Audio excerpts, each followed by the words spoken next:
So today we're going to talk through a slightly more advanced exercise for your overhead pressing patterns. This is going to be your behind the neck overhead press or your behind the neck overhead push press. So big differences here is we're making sure that we're going to stay neutral with the spine and not arch back too much. Our mobility requirements are that we want to be able to stack those elbows underneath the wrists. So there's a couple kind of warm-up practice things where you're trying to stack everything together, work on getting those elbows underneath the wrists. It's going to be a great mobility exercise for squats as well.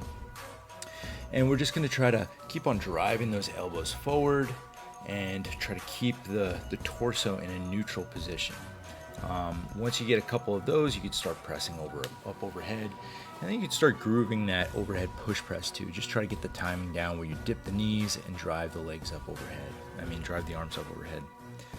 So again, this is going to be a slightly more advanced exercise. So once you master that overhead press, this will be another variation that just requires a little bit more mobility. Now here is an example of that overhead push or that behind the head overhead press.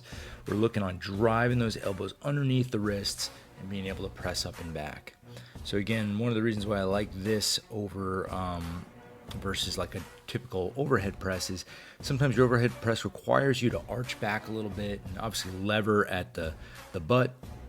This just gives you an option where you kind of stay a little bit more neutral. Again, this requires a little bit more mobility here. Now here's your overhead push press where you're getting a little dip through the knees. You dip down, as much as you can, drive as much force upwards. And again, always trying to keep those elbows stacked underneath the wrists. So this is always going to be starting in a high bar position. And you can see I'm trying to absorb the weight on the way down. So when the weight comes down, you're kind of dipping again to catch the weight on your back. Give it a try and let me know what you think.